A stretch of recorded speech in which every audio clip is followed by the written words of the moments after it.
नमस्कार। जब मैं मन की बात करता हूँ तो ऐसा लगता है जैसे आपके बीच आपके परिवार के सदस्य के रूप में उपस्थित हूँ। हमारी छोटी छोटी बातें जो एक दूसरे को कुछ सिखा जाए, जीवन के खट्टे मीठे अनुभव जो जी भर के जीने की प्रेरणा बन जाए, बस यही तो है मन की बात।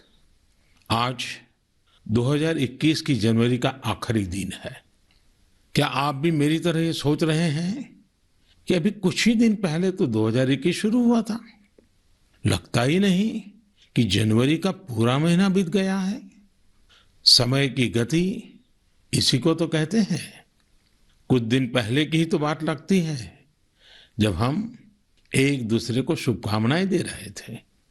फिर हमने लोहड़ी मनाई, मकर संक्रांति मनाई, पोंगल, बिहू मनाया।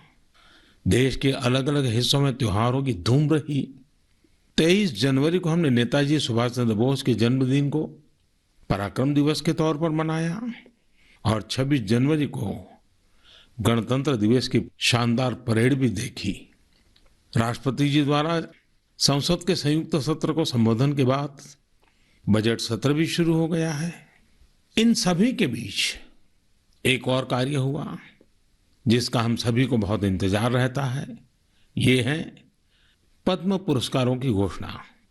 राष्ट्र ने असाधारण कार्य कर रहे लोगों को उनकी उपलब्धियां और मानवता के प्रति उनके योगदान के लिए सम्मानित किया। इस साल भी पुरस्कार पाने वालों में वे लोग शामिल हैं जिन्होंने अलग अलग क्षेत्रों में बेहतरीन काम किया है। अपने कामों से किसी का जीवन बदला है, देश को आगे बढ़ाया है। यानी जमीनी स्तर पर काम करने वाले अनसंग हीरोज को पद्म सम्मान देने की जो परंपरा देश ने कुछ वर्ष पहले शुरू की थी, वो इस बार भी कायम रखी गई है। मेरा आप सभी से आग्रह है कि इन लोगों के बारे में, उनके योगदान के बारे में जरूर जानें। परिवार में उनके बारे में चर्चा करें। देखिएगा सबको इससे कितनी प्रेरणा मिलती है। इस महीने क्रिकेट पिच से भी बहुत अच्छी खबर मिली। हमारी क्रिकेट टीम ने शुरुआती दिक्कतों के बाद शानदार वापसी करते हुए ऑस्ट्रेलिया में सीरीज जीती। हमारे खिलाड़ियों का हार्डवर्क और टीम वर्क प्रेरित करने वाला है। इन सब के बीच दिल्ली में 26 जनवरी को तिरंगा का अपमान देख देश बहुत दुखी भी हुआ। हमें आने वाले समय को नई आशा और नवीनता से भरना है। हमने पिछले साल असाधारण संयम और साहस का परिचय दिया। इस साल भी हमें कड़ी मेहनत करके अपने संकल्पों को सिद्ध करना है। अपने देश को और तेज गति से आगे ले जाना है। मेरे प्यारे देशवासियों, इस साल की शुरुआत के साथ ही कोरोना के खिलाफ हमारी लड़ाई को भी करीब करीब 1 साल पूरा हो गया है। जैसे कोरोना के खिलाफ भारत की लड़ाई एक उदाहरण बनी है, वैसे ही अब हमारा वैक्सीनेशन प्रोग्राम भी दुनिया में एक मिसाल बन रहा है। आज भारत दुनिया का सबसे बड़ा कोविड वैक्सीन प्रोग्राम चला रहा है। आप जानते हैं और भी ज्यादा गर्व की बात क्या है? हम सबसे बड़े वैक्सीन प्रोग्राम के साथ ही दुनिया में सबसे तेज गति से अपने नागरिकों का वैक्सीनेशन भी कर रहे हैं। सिर्फ 15 दिन में भारत अपने 30 लाख से ज्यादा कोरोना वॉरियर का टीकाकरण कर चुका है, जबकि अमेरिका जैसे समृद्ध देश को इसी काम में 18 दिन लगे थे और ब्रिटेन को 36 दिन। साथियों, मेड इन इंडिया वैक्सीन आज भारत की आत्मनिर्भरता का तो प्रतीक है ही, भारत के आत्मगौरव का भी प्रतीक है। नमो ऐप पर यूपी से भाई हिमांशु यादव ने लिखा है कि मेड इन इंडिया वैक्सीन से मन में एक नया आत्मविश्वास आ गया है। मदुरई से कीर्ति जी लिखती हैं कि उनके कई विदेशी दोस्त उनको मैसेज भेजकर भारत का शुक्रिया अदा कर रहे हैं। कीर्ति जी के दोस्तों ने उन्हें लिखा है कि भारत ने जिस तरह कोरोना से लड़ाई में दुनिया की मदद की है, उससे भारत के बारे में उनके मन में इज्जत और भी बढ़ गई है। कीर्ति जी, देश का ये गौरवगान सुनकर मन की बात के श्रोताओं को भी गर्व होता है। आजकल मुझे भी अलग अलग देशों के राष्ट्रपति और प्रधानमंत्रियों की तरफ से भारत के लिए ऐसे ही संदेश मिलते हैं। आपने भी देखा होगा, अभी ब्राजील के राष्ट्रपति ने ट्वीट करके जिस तरह से भारत को धन्यवाद दिया है, वो देखकर हर भारतीय को कितना अच्छा लगा। हजारों किलोमीटर दूर दुनिया के दूर सुदूर कोने के निवासियों को रामायण के उस प्रसंग की इतनी गहरी जानकारी है, उनके मन पर गहरा प्रभाव है। ये हमारी संस्कृति की विशेषता है। साथियों, इस वैक्सीनेशन कार्यक्रम में आपने एक और बात पर अवश्य ध्यान दिया होगा। संकट के समय में भारत दुनिया की सेवा इसलिए कर पा रहा है क्योंकि भारत आज दवाओं और वैक्सीन को लेकर सक्षम है, आत्मनिर्भर है। यही सोच आत्मनिर्भर भारत अभियान की भी है। भारत जितना सक्षम होगा, उतनी ही अधिक मानवता की सेवा करेगा, उतना ही अधिक लाभ दुनिया को होगा। मेरे प्यारे देशवासियों, हर बार आपके ढेर सारे पत्र मिलते हैं। नमो ऐप और माय गॉव पर आपके मैसेजेस, फोन कॉल्स के माध्यम से आपकी बातें जानने का अवसर मिलता है। इन्हीं संदेशों में एक ऐसा भी संदेश है जिसने मेरा ध्यान खींचा। ये संदेश है बहन प्रियंका पांडे जी का। 23 साल की बेटी प्रियंका जी हिंदी साहित्य की विद्यार्थिनी है और बिहार के सिवान में रहती है।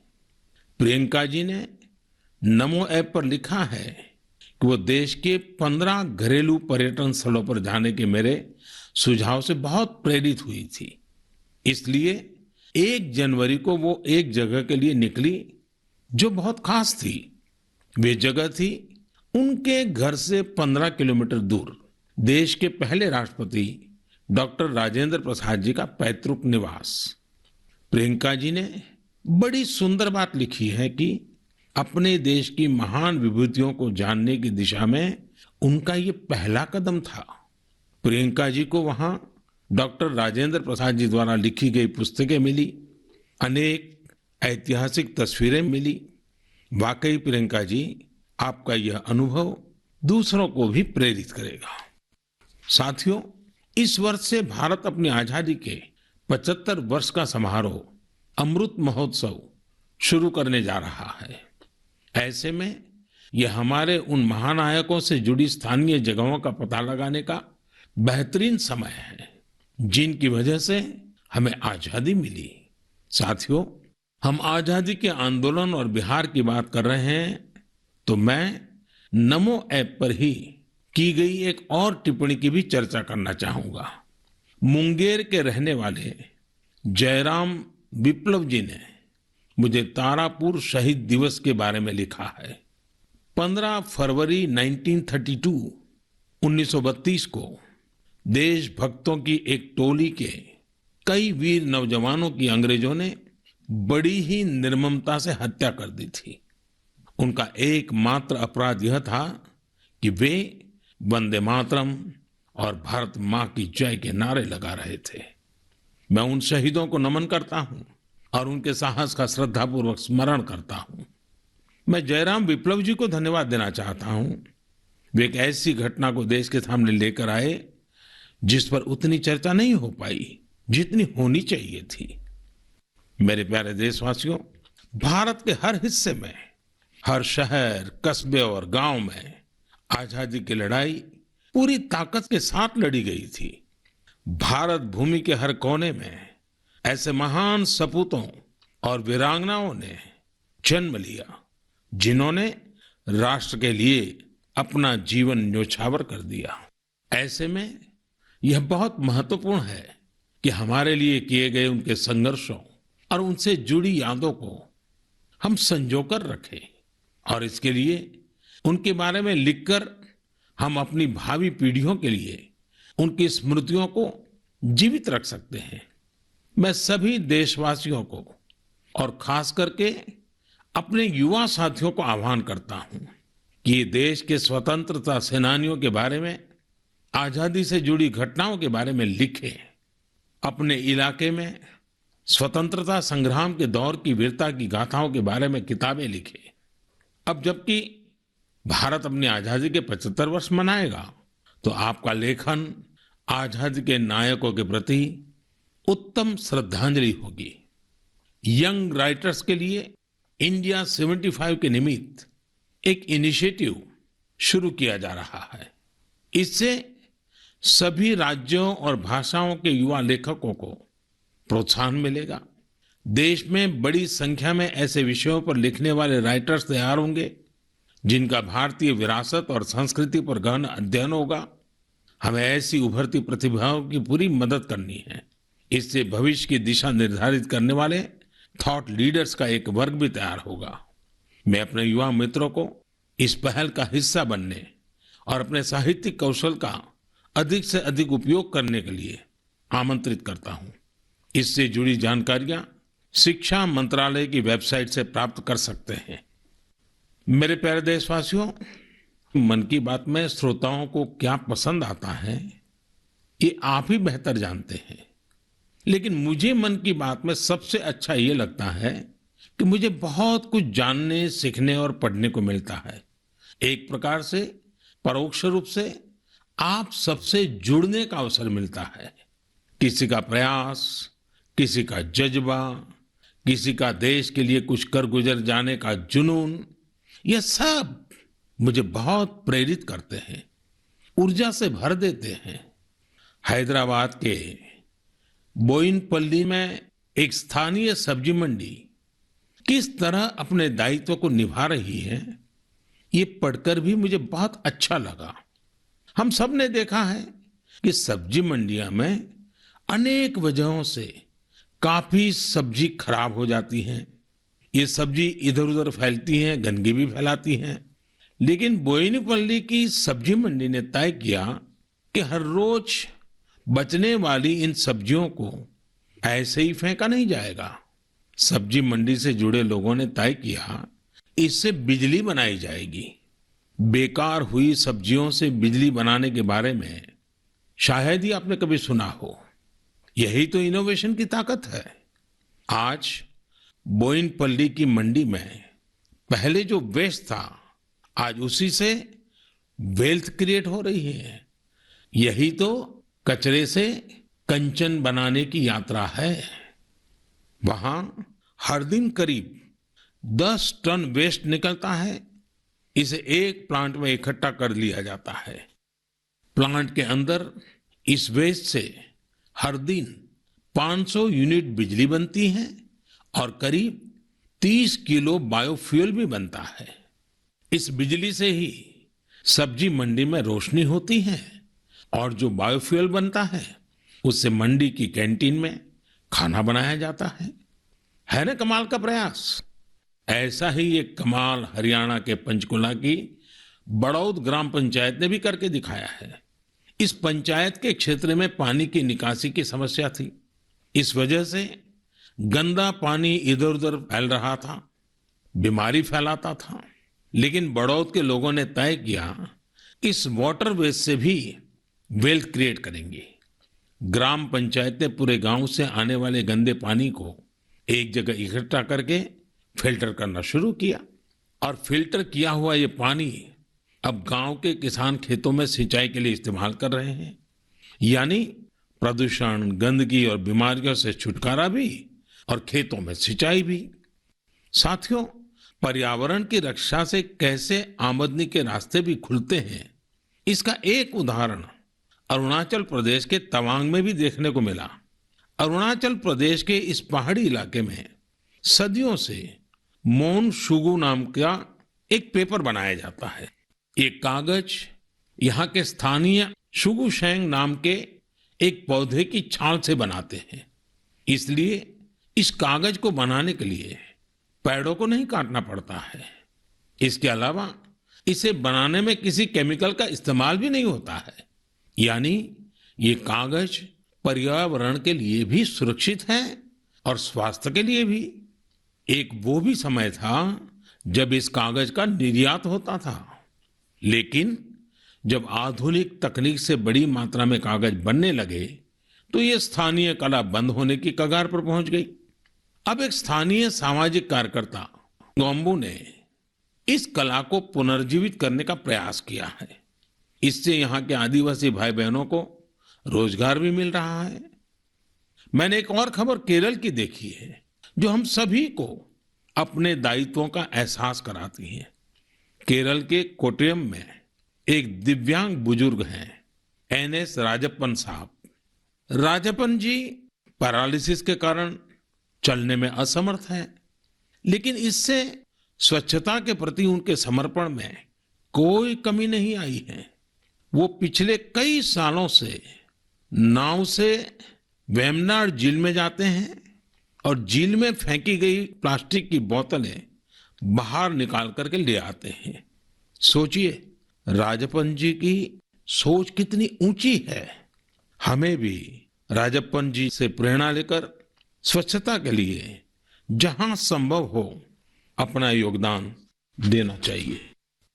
मेरे प्यारे देशवासियों, कुछ दिन पहले आपने देखा होगा अमेरिका के सैन फ्रांसिस्को से बंगलुरु के लिए एक नॉन स्टॉप फ्लाइट की कमान भारत की 4 विमेन पायलट्स ने संभाली। 10,000 किलोमीटर से भी ज्यादा लंबा सफर तय करके ये फ्लाइट 225 से अधिक यात्रियों को भारत लेकर आई। आपने इस बार 26 जनवरी की परेड में भी गौर किया होगा, जहां भारतीय वायुसेना की 2 विमेन ऑफिसर्स ने नया इतिहास रच दिया है। क्षेत्र कोई भी हो, देश की महिलाओं की भागीदारी लगातार बढ़ रही है। लेकिन अक्सर हम देखते हैं कि देश के गांवों में हो रहे इसी तरह के बदलाव की उतनी चर्चा नहीं हो पाती।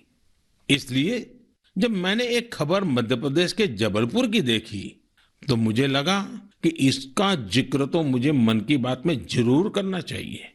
ये खबर बहुत प्रेरणा देने वाली है।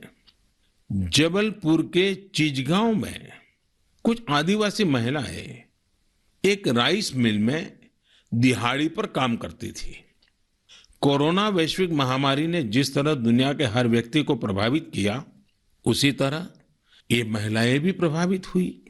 उनकी राइस मिल में काम रुक गया। स्वाभाविक है कि इससे आमदनी की भी दिक्कत आने लगी, लेकिन ये निराश नहीं हुई। इन्होंने हार नहीं मानी। इन्होंने तय किया कि ये साथ मिलकर अपनी खुद की राइस मिल शुरू करेगी। जिस मिल में ये काम करती थी वो अपनी मशीन भी बेचना चाहती थी। इनमें से मीना रहंगडाले जी ने सब महिलाओं को जोड़कर स्वयं सहायता समूह बनाया और सबने अपनी बचाई हुई पूंजी से पैसा जुटाया।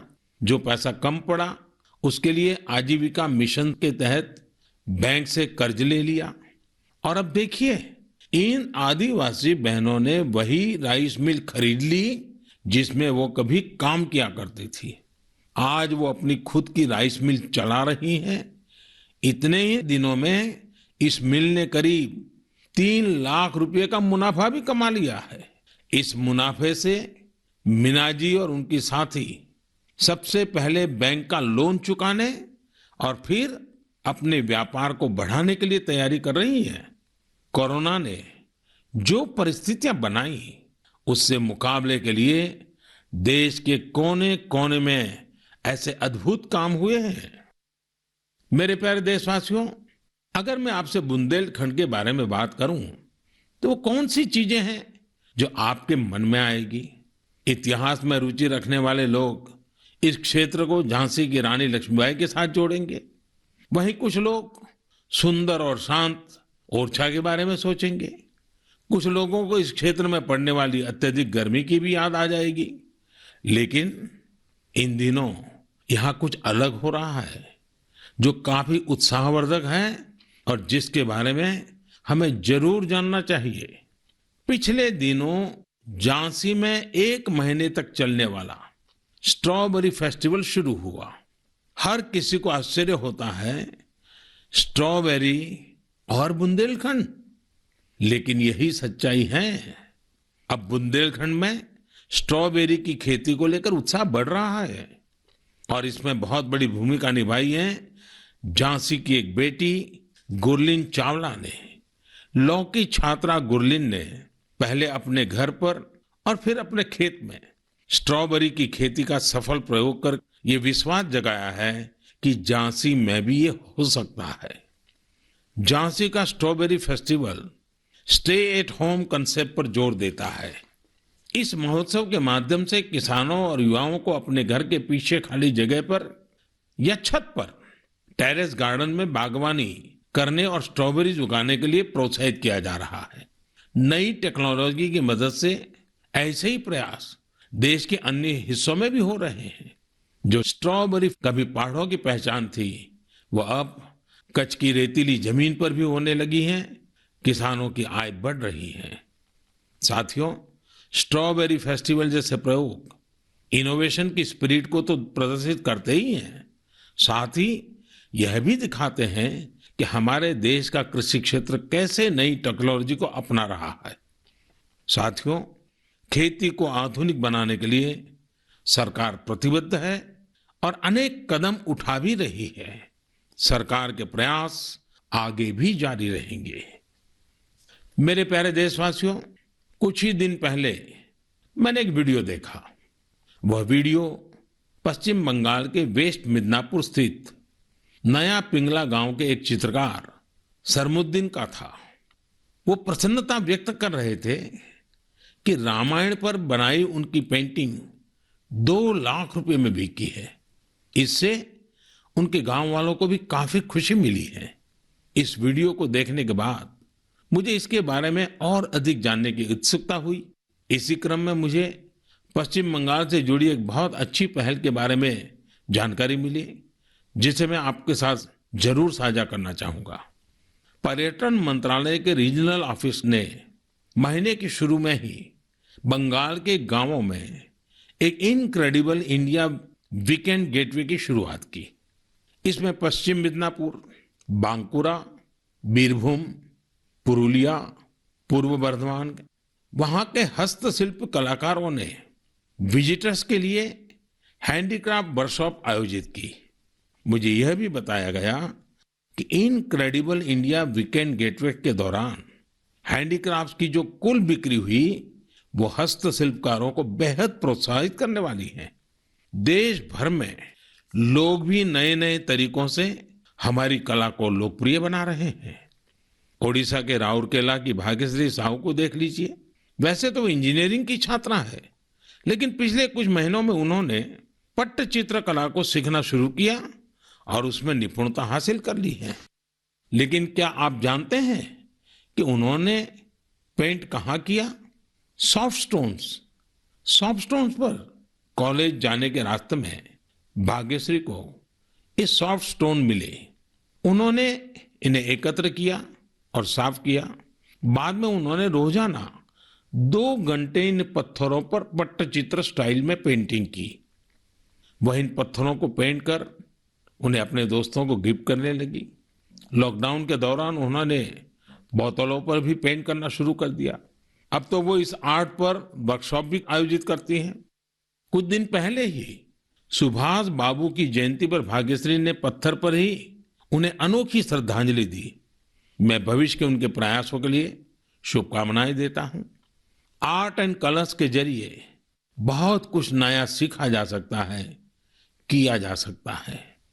झारखंड के दुमका में किए गए एक ऐसे ही अनुपम प्रयास के बारे में मुझे बताया गया।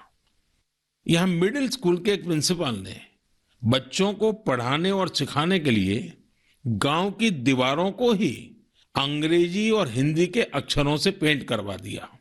साथ ही उसमें अलग अलग चित्र भी बनाए गए हैं। इससे गांव के बच्चों को काफी मदद मिल रही है। मैं ऐसे सभी लोगों का अभिनंदन करता हूं जो इस प्रकार के प्रयासों में लगे हैं। मेरे प्यारे देशवासियों, भारत से हजारों किलोमीटर दूर, कई महासागरों, महाद्वीपों के पार एक देश है जिसका नाम है चिले। भारत से चिले पहुंचने में बहुत अधिक समय लगता है, लेकिन भारतीय संस्कृति की खुशबू वहां बहुत समय पहले से ही फैली हुई है।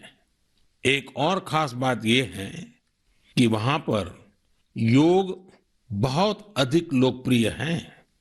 आपको यह जानकर अच्छा लगेगा कि चिले की राजधानी सैंटियागो में 30 से ज्यादा योग विद्यालय हैं। चिले में अंतर्राष्ट्रीय योग दिवस भी बड़े ही उत्साह से मनाया जाता है। मुझे बताया गया है कि हाउस ऑफ डेप्यूटीज में योग दिवस को लेकर बहुत ही गर्मजोशी भरा माहौल होता है। कोरोना के इस समय में इम्यूनिटी पर जोर और इम्यूनिटी बढ़ाने में योग की ताकत को देखते हुए अब वे लोग योग को पहले से कहीं ज्यादा महत्व दे रहे हैं। चिले की कांग्रेस यानी वहां की पार्लियामेंट ने एक प्रस्ताव पारित किया है। वहां 4 नवंबर को नेशनल योगा डे घोषित किया गया है। अब आप ये सोच सकते हैं कि आखिर 4 नवंबर में ऐसा क्या है। 4 नवंबर 1962 को ही चिले का पहला योग संस्थान होजे राफाल एस्ट्राडा द्वारा स्थापित किया गया था। इस दिन को नेशनल योगा डे घोषित करके एस्ट्राडा जी को भी श्रद्धांजलि दी गई है। चिले की पार्लियामेंट द्वारा यह एक विशेष सम्मान है जिस पर हर भारतीय को गर्व है। वैसे चिले की संसद से जुड़ी एक और बात आपको दिलचस्प लगेगी। चिले सीनेट के वाइस प्रेसिडेंट का नाम रविंद्रनाथ क्विंटेरॉस है। उनका यह नाम विश्व कवि गुरुदेव टैगोर से प्रेरित होकर रखा गया है। मेरे प्यारे देशवासियों, माय गॉव पर महाराष्ट्र के जालना के डॉक्टर स्वप्निल मंत्री और केरल के पलक्कड़ के प्रहलाद राजगोपाल ने आग्रह किया है कि मैं मन की बात में सड़क सुरक्षा पर भी आपसे बात करूं। इसी महीने 18 जनवरी से 17 फरवरी तक हमारा देश सड़क सुरक्षा माह यानी रोड सेफ्टी मंथ भी मना रहा है। सड़क हादसे आज हमारे देश में ही नहीं, पूरी दुनिया में चिंता का विषय है। आज भारत में रोड सेफ्टी के लिए सरकार के साथ ही व्यक्तिगत और सामूहिक स्तर पर कई तरह के प्रयास भी किए जा रहे हैं। जीवन बचाने के इन प्रयासों में हम सबको सक्रिय रूप से भागीदार बनना चाहिए। साथियों, आपने ध्यान दिया होगा, बॉर्डर रोड ऑर्गेनाइजेशन जो सड़कें बनाती हैं, उससे गुजरते हुए आपको बड़े ही इनोवेटिव स्लोगन्स देखने को मिलते हैं। This is highway not runway, या फिर be mister late than late mister. ये स्लोगन्स सड़क पर सावधानी बरतने को लेकर लोगों को जागरूक करने में काफी प्रभावी होते हैं। अब आप भी ऐसे ही इनोवेटिव स्लोगन्स या कैच फ्रेजेस माय गॉव पर भेज सकते हैं। आपके अच्छे स्लोगन्स भी इस अभियान में उपयोग किए जाएंगे। साथियों, रोड सेफ्टी के बारे में बात करते हुए मैं नमो ऐप पर कोलकाता की अपर्णा दास जी की एक पोस्ट की चर्चा करना चाहूंगा। अपर्णा जी ने मुझे फास्टैग प्रोग्राम पर बात करने की सलाह दी है। उनका कहना है कि फास्टैग से यात्रा का अनुभव ही बदल गया है। इससे समय की तो बचत होती ही है, टोल प्लाजा पर रुकने, कैश पेमेंट की चिंता करने जैसी दिक्कतें भी खत्म हो गई हैं। अपर्णा जी की बात सही भी है। पहले हमारे यहाँ टोल प्लाजा पर एक गाड़ी को औसतन 7 से 8 मिनट लग जाते थे, लेकिन फास्टैग आने के बाद ये समय औसतन सिर्फ 1.5-2 मिनट रह गया है। टोल प्लाजा पर वेटिंग टाइम में कमी आने से गाड़ी के ईंधन की बचत भी हो रही है। इससे देशवासियों के करीब 21,000 करोड़ रुपए बचने का अनुमान है। यानी पैसे की भी बचत और समय की भी बचत। मेरा आप सभी से आग्रह है कि सभी दिशा निर्देशों का पालन करते हुए अपना भी ध्यान रखें और दूसरों का जीवन भी बचाएं। मेरे प्यारे देशवासियों, हमारे यहाँ कहा जाता है, जल बिंदु निपातेन क्रमशः पूर्यते घटः। अर्थात एक एक बूंद से ही घड़ा भरता है। हमारे एक एक प्रयास से ही हमारे संकल्प सिद्ध होते हैं। इसलिए 2021 की शुरुआत जिन लक्ष्यों के साथ हमने की है, उनको हम सबको मिलकर ही पूरा करना है। तो आइए हम सब मिलकर इस साल को सार्थक करने के लिए अपने अपने कदम बढ़ाएं। आप अपना संदेश, अपने आइडियाज जरूर भेजते रहिएगा। अगले महीने हम फिर मिलेंगे। इति विदा पुनर्मिलनाय।